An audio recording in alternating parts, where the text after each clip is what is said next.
যতটুকু ভালো লাগা নিয়ে মানুষ শুনতে চায়, শুনতে পারে, সেই জায়গা থেকে নিজের ভিতরের সেই ব্যর্থতাটা আমি অনেক আগে থেকে অনুধাবন করেছি। সেই জন্য যখন কিছু বলার হয়, এর আগে বুঝি না আসলে যে হৃদস্পন্দন, হৃদয়, এই শব্দগুলো আমার কবিতার ভাষায় অনেক আসে, কিন্তু সেই হৃদয়টা যে আমার বাম পাশে এমনই টিপ টিপ টিপ টিপ শুরু করে, যে শুরুর জায়গা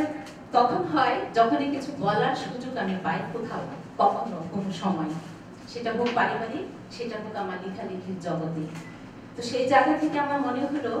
যে না, যে কোনো অডিয়েন্সের সামনে আসলে কোনো জড়তা নয়, আমার স্পন্দন আমার ভিতরে থাকবে, আমি যেন স্মার্টলি ডেলিভারি দিতে পারি, আমি কি বলতে চাই, কত সহজ ভাষায় আমি মানুষের মধ্যে সেটা পৌঁছাতে পারি। তো সেই স্বপ্ন নিয়ে যেহেতু আমার বাসারও কাছে, আমার ইন্দিরার বাসা, আমার মনে হলো যে আমি যাই,